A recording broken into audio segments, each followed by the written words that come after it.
Diamond Deshields and Yvonne Anderson have been waived by the Connecticut Sun. I can't say that I'm shocked, and truthfully, I feel like these were good decisions. Deshields is a player with an amazing story. She recovered from having a tumor on her spine, and that left her in a state of having to relearn how to do basic skills like walk again. That was in 2019. She was able to recover, and we saw glimpses of what she's able to do athletically. At her best, I think she's an exciting player to watch, but last season with Chicago was the worst season of her career statistically. She wasn't getting a lot of minutes in the teaspoon system, and when she did get minutes, her production proved to be inconsistent and her decision-making questionable down the stretch in moments where it really counted. She didn't make an appearance in either preseason games for the Sun due to an ankle injury. She's a 6'1" guard with a solid career behind her, but I question if she's reached the point of being outside of her prime. Her contract is upwards of $115K. That would have been the third most on the team for a player who likely would not make the starting lineup.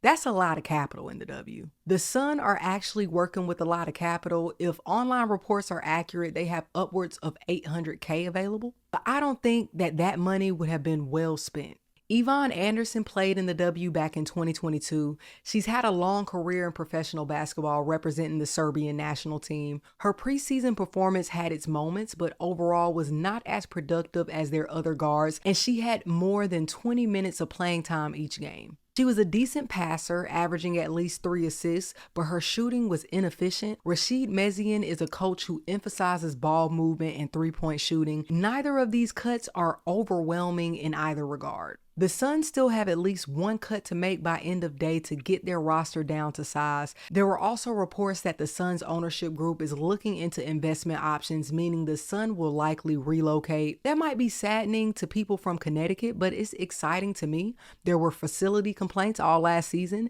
They literally were sharing the gym with a kid's party last season. The majority of the team, including the head coach, left. It just sounds like it's time to make a move. I'm very interested to see where this team goes and how well they can compete this season, especially when Anissa Morrow and Sanaya Rivers join the lineup. But what are your thoughts, Hoops Tribe? What do you think of these cuts? Who do you think will be waived next in order to get the roster down to size?